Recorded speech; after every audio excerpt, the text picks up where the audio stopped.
ओम गणेशाय नमः। सभी श्रोताओं को हर हर महादेव। द्वादश ज्योतिर्लिंगों के दर्शन। श्री मल्लिकार्जुनाय नमः, श्री नागेश्वराय नमः, श्री विश्वनाथाय नमः, श्री भीमशंकराय नमः, श्री त्र्यंबकेश्वराय नमः, श्री वैद्यनाथाय नमः, श्री केदारनाथाय नमः, श्री अमलेश्वराय नमः, श्री तारकनाथाय नमः, श्री कृष्णेश्वराय नमः, श्री महाकालेश्वराय नमः, श्री श्री सोमनाथेश्वर प्रभु की जय हो। गुरुर ब्रह्मा गुरुर विष्णु गुरुर्देवो महेश्वरा, गुरु साक्षात परम ब्रह्मा तस्मै श्री गुरुवे नमः। गुरु महाराज के चरणों में बारंबार प्रणाम है। आज हम पढ़ेंगे 24वां अध्याय, भस्म धारण की महिमा।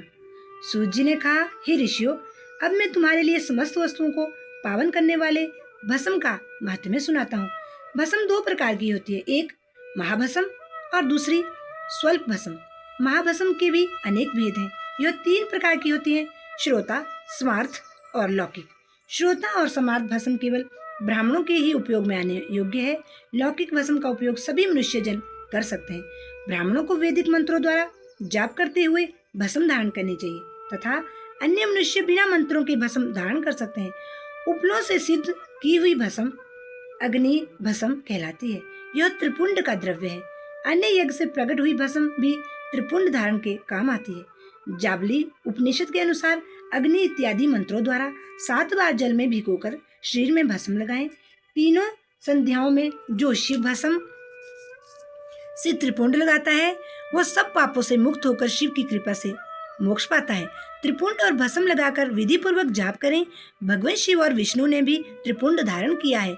अन्य देवताओं सहित भगवती उमा और देवी लक्ष्मी ने इनकी प्रशंसा की है। ब्राह्मणों, क्षत्रियों, वैश्यों, शूद्रों, वर्णशंकरों तथा जाति भ्रष्ट पुरुषों ने भी उद्दुलन एवं त्रिपुंड रूप में भस्म धारण की है।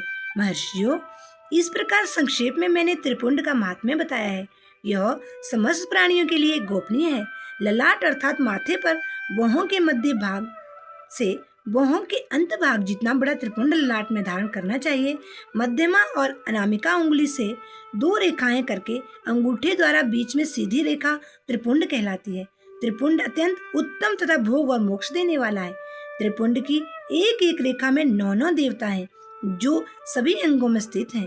प्रणव का प्रथम अक्षर अकार, गार्हपत्य अग्नि, पृथ्वी, धर्म, रजोगुण, ऋग्वेद, क्रिया शक्ति, प्रातः सवन तथा महादेव, ये त्रिपुंड की प्रथम रेखा के 9 देवता है।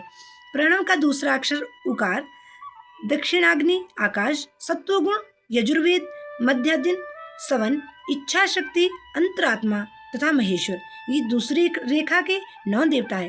प्रणव का तीसरा अक्षर मकार, आहवनीय अग्नि, परमात्मा, तमोगुण, द्युलोक, ज्ञान शक्ति, सामवेद, तृतीय, समन तथा शिव, ये तीसरी रेखा के 9 देवता है। प्रतिदिन स्नान से शुद्ध होकर भक्ति भाव से त्रिपुंड में स्थित देवताओं को नमस्कार कर त्रिपुंड धारण करें तो भोग और मोक्ष दोनों की प्राप्ति होती है।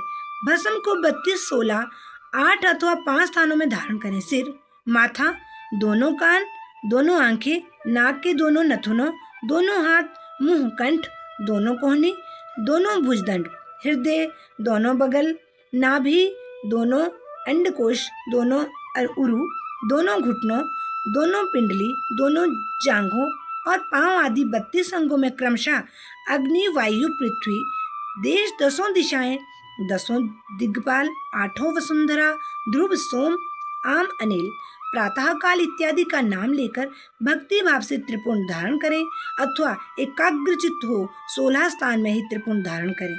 सिर, माथा, कंठ, दोनों कंधों, दोनों हाथों, दोनों कोहनियों तथा दोनों कलाइयों, हृदय, नाभि, दोनों पसलियों एवं पीठ में त्रिपुंड लगाकर इन 16 अंगों में धारण करें।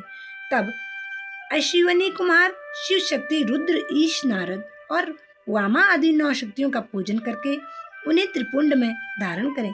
सिर, बालों, दोनों कान, मुंह, दोनों हाथ, हृदय, नाभि, उरु युगल, दोनों पिंडली एवं दोनों पांव, इन 16 अंगों में क्रमशः शिव, चंद्रमा, रुद्र, ब्रह्मा, गणेश, लक्ष्मी, विष्णु, शिव, प्रजापति, नाग, दोनों नाग कन्या, ऋषि कन्या, समुद्र, तीर्थ आदि के नाम स्मरण करके त्रिपुंड भस्म धारण करें।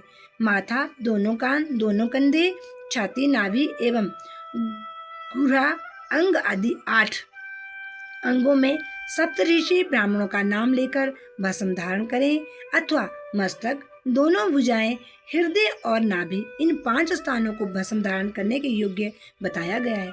देश तथा काल को ध्यान में रखकर भस्म को अभिमंत्रित करना चाहिए तथा भस्म को जल में मिलाना चाहिए।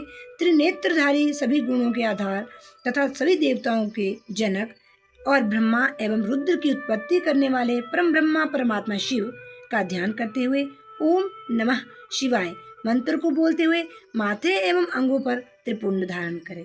बोलो गौरी शंकर भगवान की जय। आज बस इतना ही। आप सभी अपने अपने स्थान पर कुशल मंगल रहे। भगवान आपको सुख समृद्धि शांति प्रदान करे, आपके बच्चों को सुखी रखे।